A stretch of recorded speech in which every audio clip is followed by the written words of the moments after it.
பயிர்களால் சிறைப்பிடித்தல், பின்பு விடுதலை, அதாவது விடுதலையாக என்ன செய்தார், நியாயாதிபதிகளை எழுப்புதல் என்கிற இந்த சுழற்சியிலே இப்ப கடைசி நியாயாதிபதியாக சிம்சோனை பற்றி பார்க்க போகிறோம். பிரியமானவர்களே, அதற்கு முன்பாக உங்களோட சில காரியங்களை பகிர்ந்து கொள்ள விரும்புகிறேன். நாம் கடைசியாக யெப்தா என்ற நியாயாதிபதியை பற்றி பார்த்தோம். இவர்களை நான் ஜெயித்து வருகிற பொழுது எனக்கு எனக்கு கண்களுக்கு முன்பாக என் வீட்டில் இருந்து எது வருகிறதோ அதை உங்களுக்கு என்ன செய்ய போறேன்னா, உங்களுக்கு தகன பலியாக உங்களுக்கு பலியிட போகிறேன் என்று சொல்லி பொருத்தனை செய்து கொண்டான். பிரியமானவர்கள், இந்த பொருத்தனையில 2 விதமான தவறுகளை பார்க்கலாம். முதலாவது தவறு பொருத்தனை என்ன செய்கிறோம், எது செய்கிறோம் என்று சொல்லிக்கொண்டு நாம் முட்டாள்தனமான பொருத்தனைகளை நாம் செய்யக்கூடாது. நமக்கு வீட்டில இருந்து வெளிவரது எது, அது கர்த்தருக்கு பிடிக்குமா அல்லது என்று சொல்லி நம்ம எதையுமே நம்ம யோசிக்காமல் அங்க வீட்டில இருந்து வெளிவருவதை நான் குடிக்கிறேன் அல்லது நான் போகிற பொழுது யார் எதிர்ப்படுகிறார்களோ அவர்கள், இந்த மாதிரி எல்லாம் நாம் பொருத்தனை பண்ணக்கூடாது. பிரியமானவர்களே, இது முட்டாள்தனமான பொருத்தனை. அது மட்டும் இல்ல, அப்படியே ஒரு மனிதன் முன்னாடி வந்தால் கர்த்தருக்கு மனிதர்களை பலியிடுவது கர்த்தருக்கு மிகவும் அருவருப்பானது. நரபலி கர்த்தருக்கு மிகவும் பிரியமில்லாதது என்று சொல்லி நமக்கு தெரியும் இல்லையா? இப்ப எத்தனையோ யெப்தாவை பார்த்தீங்கன்னா அவர் எளிதாக எடுத்துக்கொண்டு செய்துவிட்டார். ஏனென்றால் யெப்தாவுக்கு பின்னாடி இருக்கக்கூடிய கதைகள் எல்லாம் நீங்க பார்த்தீர்கள் என்றால் அவர்களை சுற்றி இருக்கிற மக்கள் அனைவரும், கர்த்தரை வழிபடாத மக்கள் அனைவரும் விக்கிரகங்களை வழிபடுவது மட்டுமல்ல, விக்கிரகங்களுக்கு பலியிடுவதையும் அவர்கள் பழக்கமாக கொண்டிருந்தார்கள். அவர்கள் விக்கிரகங்களுக்கு பலி இடுவதனாலே, அதாவது மனிதர்களை பலியிடுவதனாலே, சிறு குழந்தைகளை பலியிடுவதனாலே தான் கர்த்தருக்கு அது பிரியமில்லாமல் போய்விட்டது. ஏன்னா ஒவ்வொரு உயிரும் கர்த்தராலே மிகவும் அருமையாக படைக்கப்பட்ட உயிர்கள். ஒவ்வொரு உயிரும் கர்த்தர் அதற்கென்று சில திட்டங்களை அதில் கொண்டு பிளான்லாம் வச்சுதான் அவர் படைக்கிறார். அப்படிப்பட்ட திட்டங்கள் பாதியிலே அழிவதோ அல்லது கர்த்தருக்கு அது சித்தமில்லை. எனவே நரபலியை நம்முடைய வேதாகம் ஏற்றுக்கொள்ளாது, கர்த்தரும் ஏற்றுக்கொள்ள மாட்டார். சரி, இப்பொழுது வீட்டிற்கு எதிராக வருகிறது ஒரு மனிதன், அவளுடைய மகள் தான் என்று தெரிந்த பிறகாவது அவர் கர்த்தருக்கு இது பிடிக்காது என்று சொல்லி செய்யாமல் இருந்திருக்கலாம். அல்லது அவர் செய்ததாக வேதத்தில் சொல்லிருக்கிறது, அது செய்தது மிகவும் தவறு. சோ 2 தவறுகள் இந்த காரியங்களை நாம் பார்க்கிறோம். எனவே நாம் பொருத்தனை செய்து கொள்கிற பொழுது அந்த என்ன பொருத்தனை செய்கிறோம், எதை செய்கிறோம், இது கர்த்தருக்கு பிரியமா பிரியமில்லையா என்று சொல்லி நாம் தெரிந்து கொண்டே நாம் பொருத்தனை செய்ய வேண்டும். ஆண்டவரே, எனக்கு இந்த இடத்துல கொள்ளை பொருள் கிடைத்தால், இந்த கொள்ளையிட்டு வருகிற அல்லது களவாடி வருகிற இந்த திருடு வருகிற இந்த காரியத்திலே உங்களுக்கு பாதி தொகை தருகிறேன் என்று நம்ம ஆண்டவருடைய சொல்ல முடியாது. அந்த மாதிரி எல்லாம் நம்ம கர்த்தர்கிட்ட பொருத்தனை பண்ண முடியுமா? கர்த்தர் ஏற்றுக்கொள்வாரா? இல்ல. அதனாலதான் இது பொருத்தமான பொருத்தனையிலேயே கர்த்தருக்கு செலுத்த வேண்டும். அதனாலதான் அது பேர் பொருத்தனை. ஹல்லேலூயா, ஆமென். நாம் அந்த மாதிரி தவறான பொருத்தனை செய்யக்கூடாது இல்லையா? சரிங்க பிரியமானவர்கள், இப்போ நான் யெப்தாவை பத்தி நான் சொல்லிவிட்டேன். இப்பொழுது நாம் சிம்சோனை பற்றி பார்க்க போகிறோம். எல்லோரும் உங்களுடைய வேதாகமத்தை எடுத்துக்கொள்ளுங்கள், பேனாவும் பென்சில் எடுத்துக்கொள்ளுங்கள், நோட்டு புத்தகத்தையும் எடுத்துக்கொள்ளுங்கள். நியாயாதிபதிகள் 12வது அதிகாரம் 7வது வசனத்திலே பார்க்கலாம். யெப்தா எத்தனை வருடம் நியாயம் தீர்த்தார் என்று சொல்லி. யெப்தா இஸ்ரவேலை 6 வருஷம் நியாயம் விசாரித்தான். பின்பு கீலேயாத்தினாகிய யெப்தா மரித்து கீலேயாத்தில் ஒரு பட்டணத்தில் அடக்கம் பண்ணப்பட்டான். அதுக்கடுத்து யார் வந்தது? 8ஆம் வசனத்திலே பார்க்கலாமா? அவனுக்கு பின்பு பெத்லெகேம் ஊரானாகிய இப்சான் இஸ்ரவேலை நியாயம் விசாரித்தான். அவனுக்கு 30 குமாரரும் 30 குமாரத்திகளும் இருந்தார்கள். 30 குமாரத்திகளையும் புறத்திலே விவாகம் பண்ணி கொடுத்து தன் குமாருக்கு 30 பெண்களையும் புறத்திலே கொண்டான். அவன் இஸ்ரவேலை 7 வருஷம் நியாயம் விசாரித்தான். அப்ப 7 வருடம் நியாயம் விசாரித்தான். அடுத்து பாத்தீங்கன்னா இப்சான் மரித்து பெத்லெகேமில் அடக்கம் பண்ணப்பட்டான். அதுக்கடுத்து செபுலோனாகிய ஏலோன் இஸ்ரவேலை நியாயம் விசாரித்தான் என்று சொல்லி பார்க்கிறோம். அவன் எத்தனை வருடம்? 10 வருடம் நியாயம் விசாரித்தான். பிரியமானவர்களே, இப்படியாக இவருக்கு ஏன்னா 40 குமார்கள் இருந்தார்கள். நிறைய மனைவிமார்கள் அவங்க திருமணம் செய்து கொண்டிருந்தார்கள். அதனால அவங்களுக்கு 40 குமாரர்களும் 30 பேர பிள்ளைகளுமாக இருந்தார்கள். அவர்கள் 70 பேரும் 70 கழுதைகளின் மேல் ஏறுவார்கள். இஸ்ரவேலை என்ன செய்தான்? இந்த அப்தோன் என்கிற நியாயாதிபதி 8 வருடம் நியாயம் விசாரித்தான் என்று சொல்லி பார்க்கிறோம். நியாயாதிபதிகள் 12ஆம் அதிகாரம் 14வது வசனத்திலே வாசிக்கிறோம். பிரியமானவர்களே, இப்படியாக நம்ம வாஸ்தவம் யெப்தாவுக்கு பின்பு இப்சானுக்கு பின்பாக ஏலோனுக்கு பின்பாக அப்தோன். ஆக மொத்தம் இந்த 4 நியாயாதிபதிகளும் அரசாளுகிற பொழுது இப்பொழுது என்ன இருக்குது? இஸ்ரவேலில அமைதியாக இருந்தவர்கள். வேற யாரிடம் ஒப்பு கொடுக்கப்படவில்லை. என்றால் இவர் அருமையாக இருந்தார்கள். ஆனால் இந்த 4 பேருமே இறந்ததுக்கு அப்புறம் பார்த்தீர்கள் என்றால் என்ன நடக்கிறது என்றால் 13வது அதிகாரம் 1வது வசனம். இஸ்ரவேல் புத்திரர் மறுபடியும் கர்த்தரின் பார்வைக்கு பொல்லாப்பானதை செய்தபடியால் கர்த்தர் அவர்களை 40 வருஷம் அளவும் பெலிஸ்தர் கையில் ஒப்பு கொடுத்தார். திரும்பவுமாக மக்கள் தவறு செய்வதை நீங்கள் இங்கே பார்க்கலாம். இப்படி தவறு செய்ததினாலே ஆண்டவர் என்ன செய்தார் என்றால் அவர்களை பெலிஸ்தர் கையிலே ஒப்பு கொடுத்தார். 40 வருடம் அவர்கள் ஒடுக்கப்பட்டார்கள் என்று சொல்லி பார்க்கிறோம் பிரியமானவர்கள். இப்படிப்பட்ட ஒரு அடிமைத்தனத்தில் அவர்கள் வாழ்கிற பொழுதுதான் ஒரு காரியம் நடக்கிறது. என்னவென்றால் தான் 2வது வசனத்திலே 13வது அதிகாரம் 2வது வசனத்திலே, அப்பொழுது தான் வம்சத்தானாகிய சோரா ஊரான ஒரு மனுஷன் இருந்தான். அவன் பெயர் மனோவா. அவன் மனைவி பிள்ளை பெறாத மலடியா இருந்தாள். கர்த்தருடைய தூதனானவர் அந்த ஸ்திரீக்கு தரிசனமாகி அவளை நோக்கி, இதோ பிள்ளை பெறாத மலடியான நீ கர்ப்பம் தரித்து ஒரு குமாரனை பெறுவாய். ஆதலால் நீ திராட்சரசமும் மதுபானமும் குடியாதபடிக்கும் தீட்டானது ஒன்றும் புசியாதபடிக்கும் எச்சரிக்கையாயிரு.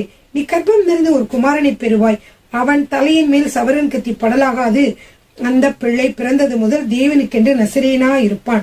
அவன் இஸ்ரவேலை பெலிஸ்தரின் கைக்கு நீங்களாக்கி ரட்சிக்க தொடங்குவான் என்றான். பிரியமானவர்களை, இங்கே நாம் மனோவாவை பார்க்கிறோம். தான் வம்சத்தில் வந்த மனோவா, அவனும் மனைவியும் இருக்கிறார்கள்.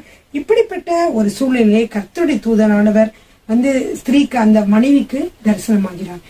இவர்கள் 40 வருடம் கடுமையாக இந்த பெலிஸ்தரால் ஒடுக்கப்படுகிற வேளையிலே மக்கள் கர்த்தரை நோக்கி கூப்பிட்டு, ஆண்டவரே எங்களை விடுதலை செய்ய மாட்டீரா என்ற சூழ்நிலை மக்கள் வேண்டுதல் செய்கிற பொழுது என்ன செய்கிறார் என்றால் அங்கே கர்த்தருடைய தூதனானவர் வருகிறார்.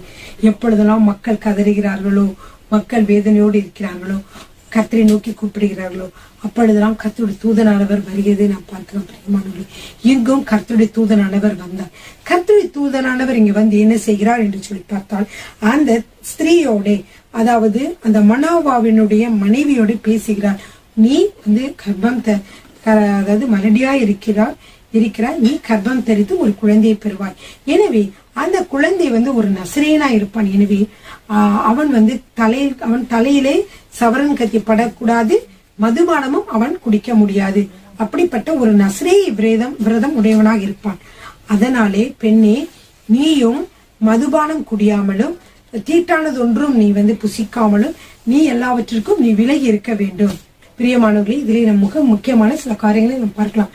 இந்த பெண்ணை நோக்கி கர்த்தருடைய தூதன் சொல்லுறார். என்ன சொல்றார் என்றால், நீ மதுபானம் குடியாமல் தீட்டானது ஒன்றும் புசியாமல், ஏனென்றால் உன் வயதிலே வளரக்கூடிய பிள்ளை ஒரு நசரேய விரதம் உடையவனாக இருப்பான் என்று சொல்கிறார். பிரியமானவர்களே, நாமும் பிரியமானவர்களே, நம்முடைய காரியங்களை நம்ம கூட பார்க்கிற பொழுது, நம்ம வந்து கருத்தரித்திருக்கிற பொழுது, மாசமா இருக்கிற பொழுது, நமக்கு வரப்போற குழந்தைகள் பரிசுத்தமான குழந்தைகளாக, நல்ல குழந்தைகளாக, கர்த்தருக்கேற்ற குழந்தைகளாக வர வேண்டும் என்பதற்காக நாம் அதற்காக நம்ம எப்படி இருக்க வேண்டும்? பரிசுத்தமாக நாம் இருக்க வேண்டும்.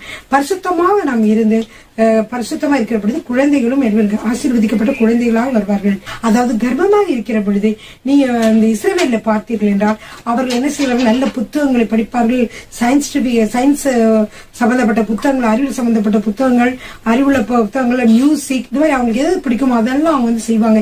ஏன்னா அந்த பெண் வந்து அதிலே அவர் கவனம் செலுத்திக் கொண்டு இருக்கிற பொழுது அதையே வந்து நம்ம வயிற்றிலே வளருகிற குழந்தையும் கூட அதே போலவே ஆசீர்வதிக்கப்படும், அதே போல அறிவுள்ளதாக வளரும் என்று அவர்கள் நம்புகிறார்கள். பிரியமானவர்கள், அதே போலதான் நாமும் கூட அப்படி இருக்கிற பொழுது நல்ல அருமையான கர்த்தருக்கு பயந்த பிள்ளைகளை பெற்றுக்கொள்ள முடியும். பிரியமானவர்கள், ஹல்லேலூயா. நான் கர்ப்பமாக இருக்கிற பொழுது 3வது பெண் கிறிஸ்டி என்னுடைய வயிற்றுல இருக்கிற பொழுது நான் தினந்தோறும் நாங்க வேற ஒரு சர்ச்சுக்கு போயிட்டு இருந்தோம். அவங்க சர்ச்சில் வந்து ஒர்ஷிப் பண்ண சொல்லுவாங்க. ஸோ ஒர்ஷிப்புக்கு பிராக்டிஸ் பண்ணுவதற்காக வேண்டி தினந்தோறும் 1/2 மணி நேரம் 1 மணி நேரம் பாடல்களை பாடி பாடி பாடி பாடி பிராக்டிஸ் பண்ணுவேன். அது மட்டும் இல்ல, கர்த்தரை நான் பாடி துதிப்போம், மகிழ்ச்சியோடு கூட துதித்து மகிழ்வோம். அதோட பிராக்டிஸ் பண்ணுவதனால நிறைய பாடல்கள் 10 பாடல்கள் அந்த மாதிரி பாடி பாடி கர்த்தரை துதித்து கொண்டே இருந்தேன். கடைசியில் அந்த பெண் குழந்தை பிறந்த பிறகு பார்த்தால் அவளும் பாடக்கூடிய இனிமையுள்ள குரல் உடையவளாகவும், அது மட்டும் இல்ல பாடலை எழுதக்கூடிய ஒரு கிருபை பெற்ற பிள்ளையாகவும் இருக்கிறாள். நிறைய பாடல்களை எழுதியிருக்கிறாள். அப்படிப்பட்ட ஒரு பெண்ணை பெற்றெடுக்க கர்த்தர் கிருபை பாராட்டினார். ஹல்லேலூயா. பிரியமானவர்களே, எனவே பெண்களாகி நீங்கள் மாதமாக இருக்கும் பொழுது நீங்க என்ன செய்கிறீர்கள் என்பது ரொம்ப முக்கியம்.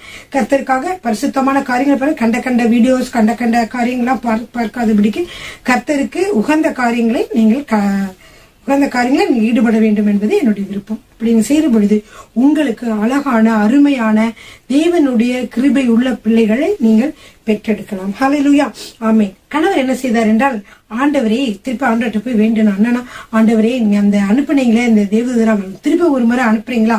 ஏனென்றால் அவன் பிள்ளை எப்படி பிறப்பான், அவனை எப்படி எல்லாம் வளர்க்க வேண்டும் என்று நான் அறிந்து கொள்ள அவளா இருக்கிறேன் என்று மனோவா சொன்னார். எனவே 2ஆம் முறையாக தேவனுடைய தூதன் வந்ததை நாம் பார்க்கிறோம்.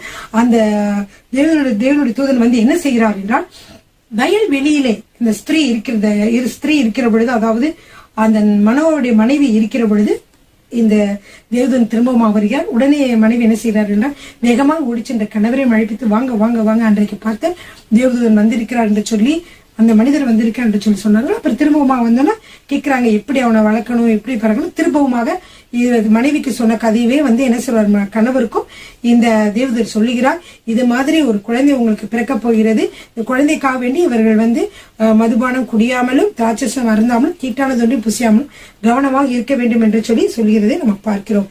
அப்படியே வந்து நீங்க எல்லாவற்றையும் நீங்க கேட்ட பிறகு அவர் சொல்றாரு, நீங்க கொஞ்ச நேரம் இருங்க, நான் உங்களுக்காக வந்து நான் சாப்பாடு சமைச்சிட்டு வர்றேன்னு சொல்லி. அப்ப அவர் சொல்வாரு, நீங்க வந்து நீ என்னை இருக்க சொன்னாலும் நான் புசிக்க மாட்டேன், எனவே நீங்க தான் தகன பலி இட வேண்டும் என்று விரும்பினால் அதை கர்த்தருக்கே நீங்கள் பலியிடலாம் என்று சொல்லி அவர் சொல்லுகிறத நம்ம பார்க்கிறோம். அப்படியே வந்து என்ன கர்த்தருடைய தூதர் என்று மனோவாவுக்கு தெரியாம இருந்துச்சு. மனோவா சொல்றாரு, அப்படியா, அப்படியே நீங்க சொன்ன காரியம் நிறைவேறும் பொழுது உங்களை நாங்க கனம் பண்ணுவதற்காக உங்க பேர் என்ன என்று சொல்லி கேட்கிறார். அப்பொழுது 18வது வசனத்துல, அதற்கு கர்த்தருடைய தூதனானவர், என் நாமம் என்ன என்று நீ கேட்க வேண்டியது என்ன? அது அதிசயம் என்றான். அதிசயம் என்னோட பேருன்னு சொல்லிட்டார். ஓகேயா? அப்ப மனோவா போய் வெள்ளாட்டு குட்டியை போஜனம் எல்லாம் கொண்டு வந்து அது கண்மலையின் மேல செலுத்துறான். ஏன்னா நீ கர்த்தருக்கே செலுத்துன்னு சொல்லிட்டாரு. அப்ப கண்மலையின் மீது செலுத்துகிற பொழுது ஒரு அக்கினி ஜுவாலை வந்து என்ன செய்வது, பச்சித்து அப்படியே என்ன செய்கிறது, வானத்திற்கு அந்த ஜுவாலை போயிருது. பிரியமானவர்களே, அவருடைய பேர் வந்து அதிசயம் என்று சொன்னார் அல்லவா? அந்த அதிசயம் எப்படி விளங்குகிறது என்று பார்க்கலாமா? 19, 20வது வசனங்கள். நியாயாதிபதிகள் 13வது அதிகாரம் 19, 20. மனோவா போய் வெள்ளாட்டு குட்டியையும் போஜன பலியையும் கொண்டு வந்து அது கண்மலையின் மேல் கர்த்தருக்கு செலுத்தினான். அப்பொழுது மனோவாவும் அவன் மனைவியும் பார்த்து கொண்டிருக்கையில் அதிசயம் விளங்கினது. அக்கினி ஜுவாலை பலிபீடத்திலிருந்து வானத்திற்கு நேராக எழும்புகையில் கர்த்தருடைய தூதனானவர் பலிபீடத்தின் ஜுவாலையிலே ஏறி போனார். அதை மனோவாவும் அவன் மனைவியும் கண்டு தரையிலே முகம் குப்புற விழுந்தார்கள் என்று சொல்லி பார்க்கிறோம். அவர் மறைந்து விட்டார் என்று சொல்லி பார்க்கிறோம். அப்படி மறைந்த உடனே கணவர் சொல்றார், ஐயோ நம்ம கர்த்தரை கொண்டோ நம்ம சாகவே சாவோம் என்று சொன்னார். அவன் மனைவி சொன்னாங்க, நம்ம சாகிறதா இருந்தா எதுக்குங்க அவருக்கு நம்ம கிட்ட வந்து இதெல்லாம் சொல்றாங்க, ஒரு மகன் பிறப்பான்ற ஒரு குட் நியூஸ் எதுக்கு சொல்றாங்க, நீங்க அப்படிலாம் சந்தேகப்படாதீங்க, அதெல்லாம் நமக்கு ஒன்னும் ஆகாது என்று சொல்லி மனைவி தேற்றுவதை பார்க்கிறோம். பிரியமானவர்களே, அதனால்தான் அந்த 24வது வசனம் 13, 24, பின்பு அந்த ஸ்திரீ ஒரு குமாரனை பெற்று அவனுக்கு சிம்சோன் என்று பெயரிட்டால் அந்த பிள்ளை வளர்ந்தது, கர்த்தர் அவனை ஆசீர்வதித்தார் என்று சொல்லி பார்க்கிறோம்.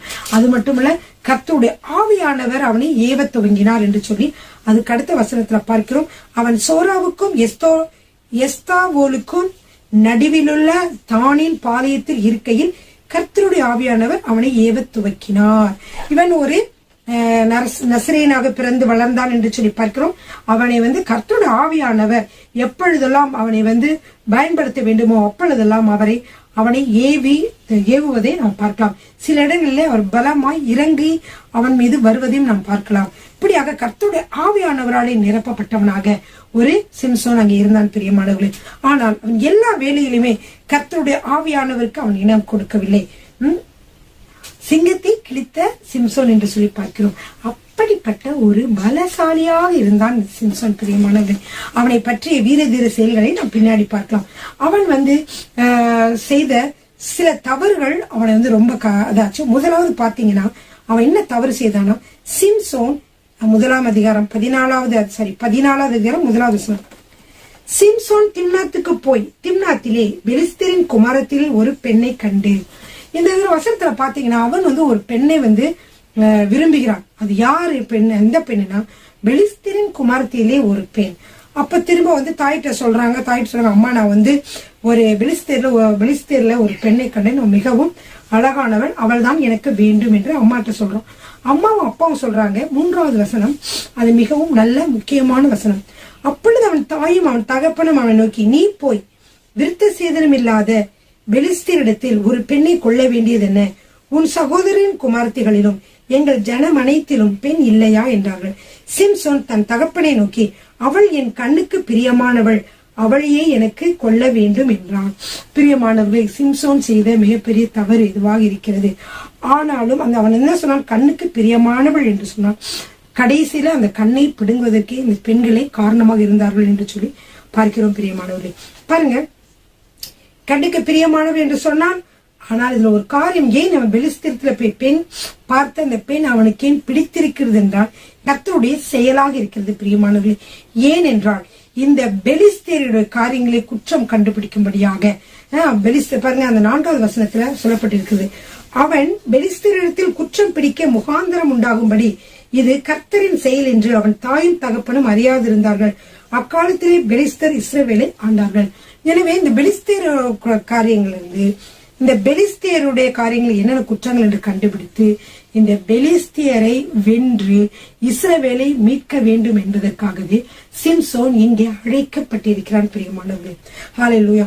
பாருங்க, அவனுடைய வீர தீர செயல்கள் அநேகமாக நீங்க 14வது அதிகாரம் 15, 16வது அதிகாரங்களா நீங்க பார்க்கலாம். முதலாவது அவன் என்ன செய்கிறான் என்றால், பிரியமானவர்களே, அவன் என்ன செய்தான் என்றால் ஒரு சிங்கத்தை என்ன செய்து விட்டான், வாயை ஒரு ஆட்டுக்குட்டியை கிழிப்பது போல கிழித்து விட்டான். இது எவ்வளவு ஒரு வீரமான செயல். பிரியமானவர்களே, சிங்கத்தை அவ்வளவு பெரியதாக இருக்கும் இல்லையா, அது கிழிப்பது என்பது கஷ்டம். அது பாய்ந்து நம்மை தாக்கக்கூடியது. அப்படி இருந்த பொழுதும் கூட அவன் மிகவும் பலசாலியாக இருந்தான். எப்படி என்றால் கர்த்தருடைய ஆவியானவர் அவன் மீது இறங்கினார் என்று சொல்லி நாம் பார்க்கிறோம். அப்பொழுது கர்த்தருடைய ஆவி அவன் மேல் பலமாய் இறங்கினதுனான். இந்த வசனத்தை அடிக்கடி நம்ம பார்க்கலாம். அப்பொழுது கர்த்தருடைய ஆவி அவன் மேல் பலமாய் இறங்கினதுனான் என்று சொல்லி. சரிங்க பிரியமானவர்களே, அப்புறம் என்ன செய்யறானா, அது அந்த பெண்ணோட பேசினான். அவள் சிம்சோனின் கண்ணுக்கு பிரியமாய் இருந்தாள். இப்போ என்ன செய்யறான் என்றால் கொஞ்ச நாளைக்கு அப்புறமாக திரும்பவுமாக அந்த வழியாக அவன் வருகிறான். அவளை விவாகம் பண்ணுவதற்காக திரும்ப வருகிறான். வருகிற பொழுது பார்த்தீர்கள், அவன் கிழித்து போட்ட சிங்கத்திலே என்ன இருக்கிறது என்றால், சிங்கத்தின் உடலுக்குள்ளே தேநீர் கூட்டம் இருக்கு, தேனியோட கூட்டம் இருக்கு, தேனும் இருக்குது. சோ அது என்ன செய்யறான்னா, அதை எடுத்து சாப்பிட்டு கொண்டே நடந்து தாய் தகப்பனிடத்துல அது கொடுக்கிறான். ஆனால் அவர்கள் சாப்பிட்டார்கள். ஆனால் அந்த தேனை எப்படி எடுத்தேன், எங்கே இருந்து எடுத்தேன் என்று அவன் சொல்லவே இல்லை. சொல்லாம இருக்கிற பொழுது அவன் என்ன செய்ய, அந்த பெண் வீட்டு திம்னாத் என்ற ஊர்ல இருக்க பெலிஸ்தீருடைய பெண், இவனுக்கு பிடித்த அந்த பெண் வீட்டிற்கு அவன் செல்கிறதை பார்க்கிறோம். அங்கே போன பொழுது சிம்சோன் என்ன செய்கிறான் என்றால் அங்கே இருக்கிறவர்களுக்கு அவன் விருந்து செய்கிறதை பார்க்கிறோம். பிரியமானவர்களே, அங்கே ஒரு வழக்கம், இந்த வாலிபர்கள் திருமணம் செய்ய போகிற வீட்டிற்கு சென்ற பொழுது அந்த பெண் வீட்டாருக்கு இவர்கள் விருந்து செய்து சமைத்து கொடுப்பது அங்கே வாலிபருடைய வழக்கம். இவ்வளவு ஒரு அருமையான வழக்கம் பாத்தீங்களா. இங்க அப்படி இருக்குமா? இங்க எப்படி நடக்கும்? நம்ம இந்தியாவில எல்லாம் பெண் வீட்டார் சமைச்சு அது பெண்ணே செய்து சமையல் செய்தோ அல்லது பெண் பஜ்ஜி அதெல்லாம் செய்து கொண்டு கொடுத்து பரிமாறுறது நம்ம பார்க்கிறோம் இல்லையா. இங்க நம்ம இந்தியாவில இப்படிதான் நடக்கிறது. ஆனால் அந்த ஊர்ல பாத்தீங்கன்னா வாலிபர்கள் செய்தார்கள். ஒரு அருமையான ஒரு நல்ல பழக்கம் தான். அவன் தகப்பன் அந்த பெண் இருக்கும் இடத்தில் போன போது சிம்சோன் அங்கே விருந்து செய்தான். வாலிபர் அப்படி செய்வது வழக்கம். 14வது அதிகாரம் 10வது வசனத்துல வாசிக்கிறோம். அவர்கள் அவனை கண்ட பொழுது அவனோடு கூட இருக்கும்படிக்கு 30 தோழர்களை அவனுக்கு கொடுத்தாங்க.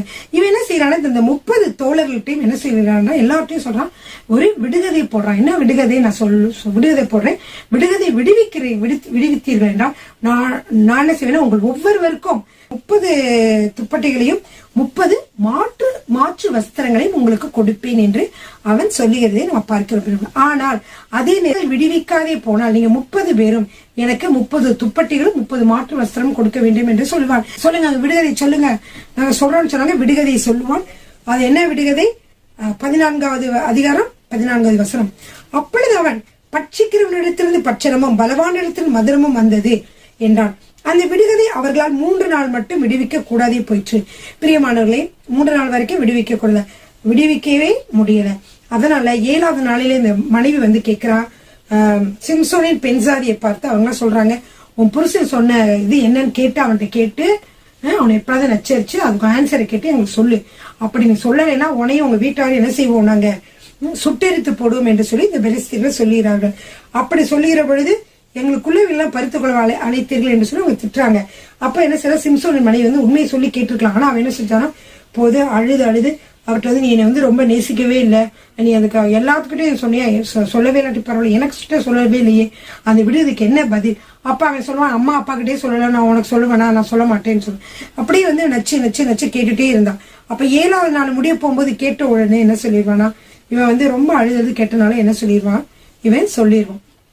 பதில சொன்ன உடனே அவங்க 7ஆம் நாளிலே பொழுது போகும்னே அந்த ஊர் மனுஷரை நோக்கி அத வந்து பதில் சொல்றாங்க. இந்த விடுதலைக்கான பதில சொல்றாங்க. தேனை பார்க்கலும் மதுரமானது என்ன, சிங்கத்தை பார்க்கலும் பலமானது என்ன என்றார்கள். அதற்கு அவன் சொல்றான், நீங்கள் என் கிடாரியால் உலாதிருந்தீர்களானால் என் விடுகதை கண்டுபிடிப்பதில்லை என்றான். கர்த்தருடைய ஆவி அவன் மேல் இறங்கினதினால் அவன் அஸ்கலோனுக்கு போய் அவ்வூரில் 30 பேரை கொன்று அவருடைய வஸ்திரங்களை உறிந்து கொண்டு வந்து விடுகதையை விடுவித்தவர்களுக்கு அந்த மாட்டு வஸ்திரங்களை கொடுத்து கோபம் மூண்டவனாய் புறப்பட்டு தன் தகப்பன் வீட்டுக்கு போய்விட்டான். இப்படி கோபத்தோட வந்துட்டான். உடனே என்ன செஞ்சுட்டார், அந்த பெலிஸ்தர்கள் அவர்கள் கிட்ட ரொம்ப தவறு, அங்க பெலிஸ்தர் பெண்ணை எடுத்து தவறு. அவர்களுடைய குணங்கள் எல்லாமே வித்தியாசமா இருக்கும். இவன் கல்யாணம் முடிச்ச பெண் தான், ஆனா இவன் கோவிச்சுட்டு போயிட்டாலே திரும்ப வரமாட்டான்னு நினைச்சிட்டு என்ன செய்துட்டாங்கன்னா அவனுடைய நண்பருக்கு அந்த பெண்ணை கொடுத்து விட்டார்கள் என்று சொல்லி பார்க்கிறோம். ஆனா என்னாச்சு, சிம்சனுக்கு அவளை மிகவும் பிடித்திருந்தது. எனவே திரும்பவுமாக அவன் என்ன செய்கிறான்னா, சில நாள் சென்ற பின்பு சிம்சன் கோதுமை அரிக்கிற நாட்களில் ஒரு வெள்ளாட்டுக்குட்டி எடுத்துக்கொண்டு தன் பெண்சாதியை காண போய், நான் என் பெண்சாதியினிடத்தில் அறை வீட்டுக்குள் போகட்டும் என்றான். தகப்பனோ அவனை உள்ளே போக விட்டாமல், நீ முற்றிலும் அவளை பகைத்து விட்டாய், அதனாலதான் நீ வீட்டு விட்டு கோச்சிட்டு போயிட்டே நினைச்சிட்டு நாங்க உங்களுடைய நண்பர்களை ஒருத்தருக்கு கொடுத்து விட்டோம் என்று சொல்லுகிற பொழுது அவன் மிகவும் ஆத்திரமாகி என்ன செய்கிறான் என்றால், கோபத்தினால்தான் என்ன செய்தானோ, அப்பொழுது சிம்சோன் நான் பெலிஸ்தருக்கு பொல்லாப்பு செய்தாலும் என்மேல் குற்றமில்லை என்று சொல்லி அவர்களுக்கு சொல்லி என்ன செய்யலாம், உங்களுக்கு நான் என்ன செய்தாலும் தகும், ஏன்னா எனக்கு மிகவும் பிடித்த என்னுடைய மனைவியை வந்து நீங்க ஒருத்தன் கொடுத்துட்டீங்க, பயங்கரமான ஒரு எனக்கு துரோகம் பண்ணிட்டீங்க, உங்களை எப்படி வந்து உங்களை வந்து நான் வந்து செய்தாலும் அது தகும் என்று சொல்லிக்கிட்டு என்ன செய்தானா 300 நரிகளை பிடிச்சான். அதனுடைய வாழை வந்து என்ன செஞ்சான், பந்தங்களை கட்டிட்டு அதை வந்து பந்தத்தை வச்சு நெருப்பு பந்தத்தை வச்சு பொருத்தி விட்டு அதை அவர் பெலிஸ்தரோட வெள்ளாண்மைக்குள்ள அனுப்பிவிட்டான். வெள்ளாண்மை எல்லா பயிரும் என்ன செஞ்சு எரிஞ்சு நாசமா போயிடுச்சு. அதனால பெலிஸ்தர்கள் கோபமாக என்ன செஞ்சாங்க, இங்க வந்து அவங்களை கேட்டு இதெல்லாம் யார் செஞ்சது அப்படின்னு கேட்கும் பொழுது, இது வந்து இப்படிப்பட்ட இந்த யார் செய்ததுன்னு சொல்லும் போது திம்னாத்தியனாகிய அவனுடைய மருமகன், அதாவது சிம்சோன் என்கிறவன் திம்னாத்தினுடைய மருமகன் தான் சிம்சோன், அவன் இப்படி செய்தான் என்று சொன்ன உடனே அவர்கள் எல்லாரும் அந்த கோபமாக வந்து என்ன செய்தார்களாம், அந்த தகப்பனையும் அந்த பெண்ணையும் சுட்டிருத்தி விட்டார்கள். அப்பொழுது இன்னும் சிம்சோனுக்கு மிகவும் ஆத்திரமாக மாறிவிட்டது. உடனே அவன் அதோடு இருக்காம 7வது அதிகாரத்துல வசனத்தை சொல்றான், அப்பொழுது சிம்சன் அவர்களை நோக்கி, நீங்கள் இப்படி செய்தபடியால் நான் உங்கள் கையிலே பழி வாங்கினாலோடு இளைப்பாறேன் என்று சொல்லி அவர்களை சின்ன பின்னமாக சங்காரம் பண்ணி பின்பு போய் ஏத்தாம் ஊர் கண்மலை சந்தியிலே குடியிருந்தான் என்று சொல்லி பார்க்கிறோம். இப்படியாக இவர்களை செஞ்ச உடனே பெலிஸ்தர்களுக்கு திருப்பி கோவம் வந்துருச்சு. கோவம் வந்து நிறைய பேர் வந்து யூதாவுக்கு விரோதமாக அங்க வந்தாங்க. அப்ப யூதா மதஸ்டர் எல்லாம் சொல்றாங்க, இந்த சிம்சோன் இருக்கான்ல அவனை விட்டுருங்க, அவனை எங்கிட்ட கட்டி கொடுத்துருங்க, ஏன்னா அவன் வந்து இப்படி எல்லாம் செஞ்சுட்டான், அவனை நாங்க கொல்லாம விட மாட்டோம்னு சொன்ன உடனே என்ன செய்யறாங்க, யூதா சொல்றாங்க, நாங்க வந்து உன்னை ஒண்ணும் செய்ய மாட்டோம், நமக்கு கயிறை போட்டுதான் கட்டி கொடுப்போம். அதே மாதிரி புது கயிறுகளை கட்டி அவனுக்கு கொடுப்பாங்க. அந்த நேரத்திலேயே கர்த்தருடைய ஆவியானவர் பலமாக அவன் மீது இறங்கினதுனால பிரியமானவர்களே அவன் என்ன செய்வானா, உடனே அவன் கழுதையின் 15வது வசனம் 15வது அதிகாரம் 15வது வசனம், உடனே அவன் ஒரு கழுதையின் பச்சை தாடை எலும்பை கண்டு தன் கையை நீட்டி அதை எடுத்து அதனாலே 1000 பேரை கொன்று போட்டான் என்று சொல்லி பார்க்கிறோம். இப்படியாக அவன் செய்தான். அதற்கப்புறம் பாத்தீங்கன்னா அவன் மிகவும் தாகமாக அவன் இருந்த பொழுது கர்த்தரை நோக்கி சொல்றான், ஆண்டவரே இந்த 1000 பேரை அந்த ஒரே தாடை எலும்பால் அடிச்சவன் எப்படி இருக்கும், அவ்வளவு நேரம் எத்தனை மணி நேரமாக அவன் செய்தவனோ தெரியாது, மயக்கமாகி விட்டான். அந்த நேரத்துல வந்து ஆண்டவர் சொல்ற, ஆண்டவரே ரொம்ப தாகமா இருக்கேன், எனக்கு உதவி செய்யுங்கள் என்று சொல்லுகிற பொழுது கர்த்தர் அந்த லேகில் உள்ள பள்ளத்தை பிளக்க பண்ணினார், அதிலிருந்து தண்ணீர் ஓடி வந்தது. அதாவது 19வது வசனம் வாசிக்கிறேன், அப்பொழுது தேவன் லேகில் உள்ள பள்ளத்தை பிளக்க பண்ணினார், அதிலிருந்து தண்ணீர் ஓடி வந்தது, அவன் குடித்த போது அவன் உயிர் திரும்ப வந்தது, அவன் பிழைத்தான், ஆனபடியால் அதற்கு என்ன கோரி என்று பெயரிட்டான். அது இந்நாள் வரையும் லேகியில் இருக்கிறது. அவன் பெலிஸ்தரி நாட்டில் 20 வருஷம் நியாயம் விசாரித்தான். இப்படியாக அவன் இருந்தான் என்று சொல்லி பார்க்கிறோம். பிரியமானவர்கள், இந்த சிம்சோனுடைய காரியத்திலே எனக்கு மிகவும் அந்த மனைவி கிட்ட போகிற பொழுது அந்த மனைவி சொன்ன காரியங்கள்லாம் நச்சுட்டே இருந்த காரியங்கள்லாம் பார்க்கும்போது எனக்கு மிகவும் அழுகையாக வந்தது. ஏனென்றால் சிம்சோனுடைய வாழ்க்கையிலே வந்த எல்லா பெண்களும் பார்த்தீர்கள் என்றால் அவனை உண்மையாகவே நேசிக்கவில்லை, அனைவருமே அவனை வந்து ஏமாற்றுகிறவர்களாக இருந்தார்கள் என்று சொல்லி பார்க்கிறோம். பிரியமானவர்களே, இந்த காலத்திலும் இப்படிப்பட்ட பெண்கள் இருக்கலாம், அவர்கள் அப்படி இல்லாமல் இருப்பது நல்லது. ஏனென்றால் இந்த பெலிஸ்திய இந்த சிம்சோனை நீங்க பார்க்கிற பொழுது முதலாவது மனைவி என்ன செய்தால், இந்த காரியத்தை சொல்லிருக்கலாம், இப்படி வந்து என்னோட ஃப்ரெண்ட்ஸ் உங்களுடைய ஃப்ரெண்ட்ஸ் எல்லாம் கேட்கறாங்க, இந்த விடுதலை சொல்லிருங்க எரிச்சிருவோம்னு சொல்றாங்கன்னு சொல்லி உண்மையை சொல்லியிருக்கலாம். ஆனா அவனை ஏமாத்தி போய் கேட்டு கணவனுக்கு விரோதமாகவே காரியங்களை வந்து அவள் நடப்பித்ததை பார்க்கிறோம். இப்படிப்பட்ட ஒரு நல்ல மனதுள்ளவனாக சிம்சோன் இருந்தான். அவனை எப்படியெல்லாம் இந்த பெண்கள் ஏமாற்றினார்கள் என்று சொல்லி இந்த கதையிலே பார்க்கிறோம். அடுத்ததாக பார்த்தீர்கள் என்றால் 16வது அதிகாரத்துல பார்த்தீர்கள் என்றால் சிம்சோன் வந்து காசாவுக்கு போய் அங்கே ஒரு வேசியை கண்டு அவளிடத்திலே போனான் என்று சொல்லி பார்க்கிறோம். அப்பொழுது என்ன செய்யறாங்க, அங்கேயும் பாருங்க சிம்சோன் இங்கே வந்திருக்கிறான் என்று காசா ஊராருக்கு அறிவிக்கப்பட்டது. இது எப்படி தெரிஞ்சிருக்கும்? இந்த பெண் மூலியமா தான் போயிருக்கோம் இல்லையா? இந்த காசாவில் இருக்கக்கூடிய இந்த வேசி மூலியமாக அது பரவிடுச்சு. உடனே அவங்க எல்லாரும் வந்து பதிவிருக்கிறார்கள் என்றால் அந்த வீட்டை சுற்றிலும் அமைதியாக இருக்கிறாங்க. வெளியே வரும்போது அவனை போட்டு தள்ளணும்னு சொல்லிட்டு எல்லாரும் அங்க அப்படியே இருக்கிறாங்க, குவிந்து அங்க இருக்கிறாங்க. அப்படி இருக்கும் பொழுது அவன் பாதி ராத்திரியிலே என்ன செய்தான் என்றால் அந்த இடத்தை விட்டு வெளியே வந்து அந்த காசா இருக்கக்கூடிய பட்டணத்தின் வாசல் கதவுகளையும் அதன் 2 நிலைகளையும் பிடித்து தாழ்பாலோட பேர்த்து கொண்டு தோளில வைத்துக் கொண்டு என்ன செய்ய மலை உச்சிக்கு சுமந்து சென்றான் பார்க்கிறோம். அப்படியாக அவனுடைய சக்தியும் பலமும் அப்படியாக இருந்தது பிரியமானவர்களே. அதற்கு பின்பாக பார்த்தீர்கள் என்றால் தெலிலாள் என்கிற ஒரு பெண்ணோடு சிநேகமாக இருந்தான் என்று சொல்லி பார்க்கிறோம். பெண்ணோடு கூட இந்த பெலிஸ்தர் அதிபதிகளா வந்து இந்த பெண் தெலிலாளை பார்த்து சொல்றாங்க, நீ வந்து இவனுடைய பலம் எதுல இருக்கிறது, இவனை எதனாலே நாம் வீழ்த்தலாம் என்று சொல்லி நீ கண்டுபிடிச்சு சொன்னேன்னா நாங்கள் ஒவ்வொருவரும் 1100 வெள்ளி காசுகளை கொடுப்போம் என்று சொன்னார்கள். அப்பொழுது பாருங்க அந்த பெண் வந்து அவ வந்து ஒரு சாதாரணமான ஒரு ஸ்திரீ தான். அவளும் கூட அவனை வந்து ஏமாற்றுகிறதே பார்க்கிறோம். என்ன செய்கிறாள்னா பாருங்க இந்த சிம்சோனுக்கு இருந்த பலவீனம் என்னென்றால் இவன் இந்த பெண்களை மிகவும் நம்பினான். பெண்கள் அவனை ஏமாற்றின பொழுது கூட யார் நம்ம ஏன் ஏமாற்றுகிறார்களே என்று சொல்லி அவர்களை விட்டு விலகி வர முடியாத ஒரு மனிதனாக அவன் இருந்ததை பார்க்கிறோம். மிகவும் விசனமான காட்டு படிக்கிற பொழுது எனக்கு மிகவும் விசனமாக இருந்தது பிரியமானவர். பாருங்க இந்த 6வது வசனத்துல பாருங்க, அப்படியே தெரியல உன்னை சிறுமைப்படுத்த உன்னை எதனாலே கட்டலாம் என்று எனக்கு சொல்ல வேண்டும் என்றான். அப்ப 3 தடவை வேற சொல்றான். முதல் சொல்றான், உலராத பச்சையான 7 அகனினார் கயிறுகளாலே என்னை கட்டினால் நான் பலட்சியமாகி மற்ற மனுஷனை போல ஆவேன் என்று சொன்னாங்க. உடனே அதன் மாதிரியே செய்யறாங்க. செஞ்ச உடனே பெலிஸ்தேர்லாம் வந்துட்டாங்க சிம்சோனே பெலிஸ்தேர்லாம் வந்துட்டாங்க. இவன் கத்துன உடனே என்ன ஆகுது, பெலிஸ்தர் வந்திருக்காங்க. ஆனா என்ன செஞ்சுட்டா, எந்திரிச்சோன்னா சணல் நூல் வந்து தீப்பட்டா எப்படி தெரிச்சு போயிடும் அது மாதிரி சர்வசாதாரணமா எந்திரிச்சான். ஆனா இந்த முதல் காரியத்திலே அவன் வந்து உணர்ந்திருக்கான், இந்த பெண் உண்மையாக நம் மீது அன்பு செலுத்தவில்லை, இவள் வந்து பெலிஸ்தரிடம் நம்மை காட்டி கொடுக்க தான் போகிறாள். ஏனென்றால் நம்ம என்ன சொன்னோமோ அதையே வந்து அவள் செய்து விட்டாள் என்று சொல்லி சுதாரித்துக் கொள்ளவில்லை. இரண்டாவதாக பார்த்தீங்கன்னா இதுவரைக்கும் ஒருவேளைக்கும் வழங்காதிருக்கிற புது கைகள் என்னை இருக கட்டினால் நான் பலட்சியமாகி மற்ற மனுஷனை போல ஆவேன்னு சொல்றான். உடனே அதே மாதிரி செஞ்சுட்டு திருப்பி வாங்க பெலிஸ்தர்லாம் வாங்க இந்த சிம்சனை பிடிச்சுக்கோங்கன்னு சொல்றாங்க. அப்பயும் வந்துடுறான். 3வதாக பாத்தீங்கன்னா என்னோட தலைமுடி இருக்கு இல்லையா, என்னோட 7 தலைமயிரோட சடைகளையும் நீங்க ஒரு பாவோட இணைச்சு நீங்க பின்னினீங்கன்னா நான் வந்து மற்ற மனிதர்கள் போல ஆயிடுவேன். அப்பயும் அந்த செய்வாங்க. அப்பயும் என்ன செஞ்சிருவான். இந்த 3 விஷயம் அந்த பெண்ணை பற்றி சோதிக்கக்கூடிய ஒரு நல்ல தருணங்கள் கிடைத்தும் அவன் என்ன செய்தான், அதை மிஸ் பண்ணிவிட்டான்.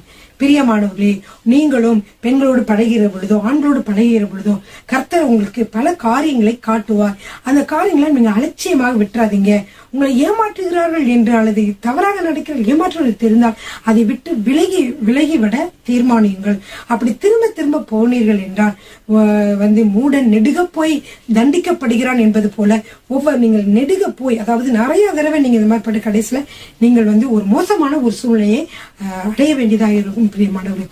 எனவே அது என்பதை சிம்சனுடைய வாழ்க்கையிலிருந்து நாம் கற்றுக்கொள்கிறோம். எனவே இது படிக்கிற பொழுது ஒவ்வொரு பெண்ணும் பாருங்க, எல்லா அந்த 3 பெண்களுமே என்ன செய்தார்கள், அவனை வந்து ஏமாற்றுகிறவர்களாக, காசுக்கு ஆசைப்பட்டவர்களாக. ஒரு வேசி இருந்தாலும் காசுக்கு ஆசைப்பட்டவங்க. இவங்க 1100 வெள்ளி காசுக்காக செய்யலாம்னு சொன்னாங்க. இன்னொரு பெண் வந்து ஐயோ நம்ம வீட்டை இது எரிச்சிருவாங்களே என்று சொல்லிட்டு என்ன சொன்னா, எப்படி 30 துப்பட்டிகளை இது கொடுக்கறதா என்று சொல்லி என்ன செஞ்சுட்டாங்க, அந்த லேடி ஏமாத்திட்டாங்க. இப்படியாக இவர்கள் செய்ததை நாம் பார்க்கிறோம். இது ஆண்களுக்கெல்லாம் இது என்ன, அது ஒரு மிகவுமான ஒரு எச்சரிக்கையான ஒரு பாடமாக இருக்கிறது பிரியமானவர்களே. அடுத்ததாக கடைசியாக நீங்க பார்த்தீர்கள் என்றால் அவன் ரொம்ப நெச்சுக்கிட்டே இருந்தனால சாகத்தக்கதாய் அவன் ஆத்துமா விசனப்பட்டு தன் இருதயத்தெல்லாம் அவளுக்கு வெளிப்படுத்தி, சவரன் கத்தி என் தலைமையில ஏறல, அது ஏறிச்சுனாலே என்ன முடியெல்லாம் வெட்டி நான் என்ன ஆயிடுவேன், நான் பலட்சியமாகி வந்து மற்றவர்களை போல நான் பலட்சியமாகி மற்ற எல்லா மனுஷனை போலும் ஆவேன் என்று சொன்னான். அவன் தன் இருதயத்தெல்லாம் தனக்கு வெளிப்படுத்தினதை தெளிலால் கண்டபோது அவன் பெலிஸ்தரின் அதிபதிகளுக்கு ஆள் அனுப்பி, இந்த ஒரு விசை வாருங்கள், நான் தன் இருதயத்தை எல்லாம் எனக்கு வெளிப்படுத்தினான் என்று சொன்னான். அப்பொழுது பெலிஸ்தரின் அதிபதிகள் வெள்ளி காசுகளை தங்கள் கையில் எடுத்துக்கொண்டு அவளிடத்திற்கு வந்தார்கள். அவன் அவளை தன் மடியிலே நித்திரை செய்ய பண்ணி ஒருவனை அழைத்து அவன் தலைமயிரின் 7 ஜடையிலும் சிறப்பித்து சிறுமைப்படுத்த தொடங்கினாள். அவன் பலம் அவனை விட்டு நீங்கிற்று. பிரியமானவர்களே, இப்படியாக பெலிஸ்தர்கள் என்ன செஞ்சாங்கன்னா, சிம்சோனே பெலிஸ்தர் மேல் வந்து விட்டார்கள் என்று சொன்னாங்க. உடனே அவன் எப்பயும் போலயே நான் உதறி விட்டு எந்திரிப்பேன்னு சொல்லி எந்திரிச்சான். ஆனா அவன் தலை சிறைக்கப்பட்டதும் அவனுடைய பலன் அவனை விட்டு போனதும் அவன் உணராது இருந்தான். பிரியமான பெலிஸ்தர் அவனை பிடித்து அவன் கண்களை பிடுங்கி அவனை காசாவுக்கு கொண்டு போய் அவனுக்கு 2 வெண்கல விலங்கு போட்டு சிறைச்சாலையை மாவரித்துக் கொண்டிருக்க வைத்தார்கள். பெலிஸ்தர்கள்லாம் ஒரே கொண்டாட்டம். ஆஹா, நம்முடைய தேவர் தான் என்ன செய்துட்டாரு, இப்ப சிம்சோனை நம்ம கையில கொடுத்துட்டாரு, அதனாலதான் அவனை நம்ம மாவரிக்க வச்சிருக்கோம், இதுல வச்சிருக்கோம், எங்க சிறைப்பிடிச்சு வச்சிருக்கிறோம்னு சொல்லிட்டு ரொம்ப குஷியா இருக்கிறாங்க. மேல் தளம் இருக்கு, கீழ்த்தளம் இருக்கு, மொத்தமா 3000 பேர் அங்க கூடியிருக்கிறாங்க. நியாயாதிபதிகள் 16, 27, 28. அந்த வீடு புருஷராலும் ஸ்திரீகளாலும் நிறைந்திருந்தது. அங்கே பெலிஸ்தரின் சகல பிரபுக்களும் வீட்டின் மேல் 3000 புருஷரும் ஸ்திரீகளுமாக ஏறக்குறைய 3000 பேர் சிம்சோன் வேடிக்கை காட்டுகிறதை பார்த்து கொண்டு இருந்தார்கள். அப்பொழுது சிம்சோன் கர்த்தரை நோக்கி கூப்பிட்டு, கர்த்தராகிய ஆண்டவரே, நான் என் 2 கண்களுக்காக ஒரே தீர்வையாய் பெலிஸ்தர் கையிலே பழிவாங்கும்படிக்கு இந்த ஒரு விஷயம் மாத்திரம் என்னை நினைத்தருளும், தேவனே பலப்படுத்தும் என்று சொல்லி என்ன செய்தால், சிம்சோன் அந்த வீட்டை தாங்கியிருக்கிற 2 நடுத்தூண்களில் ஒன்றை தன் வலது கையினாலும் மற்றொன்றை தன் இடது கையினாலும் பிடித்துக் கொண்டு, என் ஜீவன் பெலிஸ்தரோடு கூட மடிய கடவுது என்று சொல்லி பலமாய் சாய்க்க அந்த வீடு அதில் இருந்த பிரபுக்கள் மேலும் எல்லா ஜனங்கள் மேலும் விழுந்தது. இவ்விதமாய் அவன் உயிரோடு இருக்கையில் அவனால் கொல்லப்பட்டவர்களை பற்றும் அவன் சாகும் போது அவனால் கொல்லப்பட்டவர்கள் அதிகமாய் இருந்தார்கள். பிரியமானவர்களை 20 வருஷம் அவன் நியாயம் விசாரித்தான் என்று சொல்லி நாம் பார்க்கிறோம். பிரியமானவர்களே, இப்படியாக அவனுடைய 10 வீர செயல்களை நீங்கள் இதில் பார்க்கலாம். பிரியமானவர்களே, நீங்க ஃப்ரீயா இருக்கும் பொழுது அந்த எல்லாம் எழுதி வச்சு நீங்க அழகா எழுதி வைத்து நீங்க படியுங்க. கர்த்தர் உங்களை ஆசீர்வதிப்பார்கள். ஹல்லேலூயா.